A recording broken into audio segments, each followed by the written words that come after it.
Caitlin Clark got a little get back at Kelsey Plum. You know, not to tattletale, but 0 members of Team Clark were very present for that. Could not help but to drag Caitlin Clark through the glass as she did it. You have sore losers and you have sore winners, and Kelsey Plum is both. For a weekend that was supposed to showcase the brightest stars in women's basketball, the 2025 WNBA All-Star Game ended with more questions than highlights. On the surface, it was an exhibition, Team Clark versus Team Collier. But behind the scenes, it was a powder keg, and it exploded not with a buzzer beater, but with a single sentence from Kelsey Plum. Who's the leverage? Caitlin Clark. Caitlin Clark. The tension started subtly, lingering like humidity in Gamebridge Fieldhouse. Caitlin Clark, the Indiana Fever sensation and fan-voted All-Star captain, had been the center of media gravity all weekend. Her face were very present for that. Silence. Then awkward laughter. And just like that, the tension that had quietly followed the league's generational shift came crashing to the forefront. What Plum revealed, however lighthearted she tried to frame it, wasn't just a casual observation. It was an implicit call-out, a public check on Clark's leadership, a subtle suggestion that the face of the league hadn't shown up when it mattered most. To be clear, Clark did wear the black warm-up shirt that read, "Pay us what you owe us," the coordinated message of player solidarity in light of the league's ongoing CBA deadlock. But Plum's jab wasn't about who wore the shirt. It was about who was in the room, who showed up to plan, who stood shoulder to shoulder with the veterans trying to fight for every player's future paycheck. We agree with why we're watching for the league. We're really watching for Caitlin Clark. Everyone's going to be making more because of Caitlin. And that Clark had been unusually quiet all weekend. Some framed it as humility. Others read it as disengagement. But after Plum's tattletale moment, the perception shifted. This wasn't just an all-star with a sore groin. This was a player under fire, and not from her opponents, but from within the ranks. For casual fans, the moment might have flown under the radar, but for those who followed the league closely, it felt like a rupture. The rookie-veteran dynamic, already under pressure thanks to Clark's gravitational media poll, had finally cracked in public. And Plum, no stranger to league politics as the WNBPA vice president, chose her words carefully. Is they're sick of the activism part of it, which is what the other night was. Let's go out and show solidarity.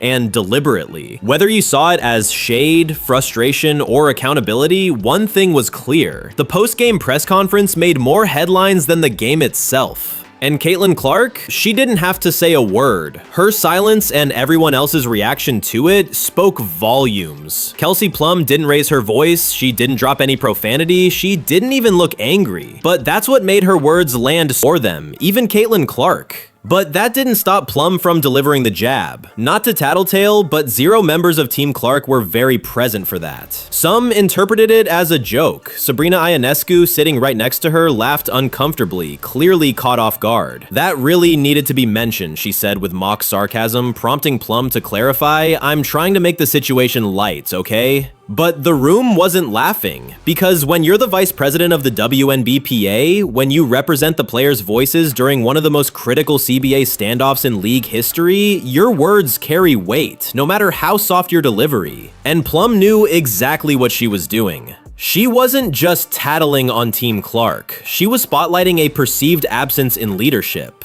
The All-Star Game was the highest profile event of the regular season. The WNBPA had an opportunity to send a unified message to the league, to the media, and to fans. And from Plum's point of view, Caitlin Clark, along with her from a press conference or call for a rebuttal interview. Instead, she did what she's done many times this season in the face of criticism. She let the noise swirl around her and said nothing. And that silence, it became the story. Clark's decision not to directly respond to Kelsey Plum's post-game comments sent the basketball world into a frenzy of interpretation. Was it poise? Was it political calculation? Or was it indifference? Let's start with the facts. Clark was present at the All-Star Weekend events, albeit sidelined by a groin injury. She wore the "Pay us what you owe us" warm-up shirt before the game, just like everyone else. Publicly, she has never undermined the union's efforts. But by Plum's own admission, Team Clark wasn't very present for the behind-the-scenes court headline, "Every gesture is dissected." For Clark, even silence makes noise. Which is why some saw her non-response as strategic. Why wade into drama when she's already under a microscope? Why engage Plum in a back and forth that could fracture player unity even further? Staying quiet allowed Clark to sidestep headlines and let the fire burn out on its own. But here's the issue. Silence isn't neutral in a league like the WNBA. Not now. Not when players are risking their reputations, careers, and emotional labor fighting for a new CBA. Not when the union is calling for solidarity. Not when the loudest voices are saying you didn't show up. In that context, Clark's silence felt like avoidance. And for some veterans like Plum, it stung. There's also the optics. For better or worse, Clark is a white Midwestern superstar in a league where the vast majority of players are black women. Her massive popularity often overshadows the very women who have built the league into what it is. When Plum called out the lack of presence at the meeting, she wasn't just calling out absences, now she's no longer just a player, she's a symbol. And symbols don't get to hide in moments of tension. There were also hints of division even within Team Clark's all-star roster. Sabrina Ionescu, sitting beside Plum, was clearly thrown off by the call-out. Her sarcastic quip, "That really needed to be mentioned," spoke volumes. Ionescu and Clark have shared brand moments and mutual respect, and yet even Ionescu, intentionally or not, signaled discomfort with the public shaming. That fractured moment, two stars on the same team reacting to Plum in opposite ways, underscored how sensitive the player dynamic has become. There are battle lines forming not just in the CBA negotiations, but in the league's future leadership. And Caitlin Clark is squarely at the center. So what does her silence mean? Maybe it was maturity, maybe it was insecurity, or maybe, just maybe, it was a rookie still trying to navigate the minefield of a league that demands you stand for something the second you can walk. Because in the WNBA, the ball is always political, and whether she realizes it or not, Clark has already entered the arena, words or no words. When Kelsey Plum sat down at that post-game press conference, she didn't come with a prepared statement. She came with an edge, raw, honest, and tinged with frustration. What followed was more than just a simple comment about a missed meeting. It was a thinly veiled moment of accountability, or a strategic spotlight, depending on how you interpret it. Plum is no stranger to speaking her mind. As the vice president of the WNBPA, she's been one of the most visible and vocal players in labor negotiations. She knows the stakes, she knows the optics, and she certainly knows how a comment like "zero members of Team Clark were very present for that" would land, especially when delivered with a smile and a laugh, sitting beside another high-profile star like Sabrina Ionescu. Was it awkward? Absolutely. Was it accidental? Absolutely. Media attention, sponsor dollars, and record-breaking ticket sales. To some, it feels like a shortcut to the top. So Plum's statement wasn't just about a missed meeting. It was about responsibility. It was about whether the league's biggest name would share in the collective lift or simply benefit from it. That's what made this moment so charged.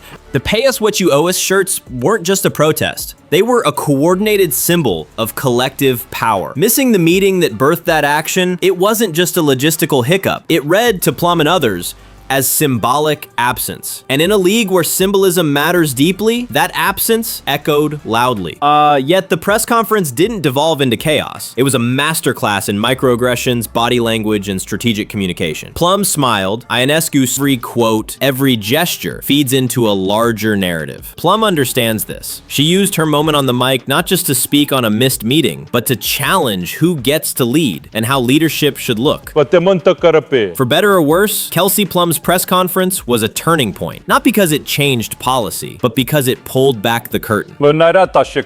This wasn't about Caitlin Clark skipping a meeting. It was about whether the face of the league is ready to shoulder the weight of it. And for the first time, that conversation wasn't happening behind closed doors.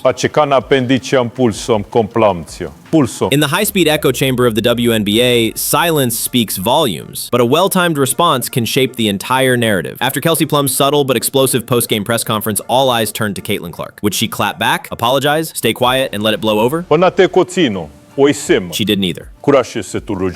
Instead, Clark played it like a seasoned veteran, not a rookie barely into her first All-Star break. Just 24 hours after Plum's dig went viral, Clark appeared at a fever press availability, groin injury, still bothering, PR coaching. And yet that's what made it so effective. Caitlin didn't escalate. She didn't drag Plum's name into it. She reframed the absence as a logistical issue, not a political one. She emphasized her support. She took the high road. But make no mistake, this was not an apology. It was a positioning move. What Clark understood, and what her critics perhaps underestimated, is that perception in the WNBA is everything. She knows that she's not just a player anymore. She's a symbol. And symbols don't argue in the comments section. They make statements that are open to interpretation. broad enough to smooth feathers, strong enough to defend themselves. Still, some players weren't convinced. Privately, multiple veterans around the league reportedly felt Clark dodged accountability. Ball meets reality. This is her hoops.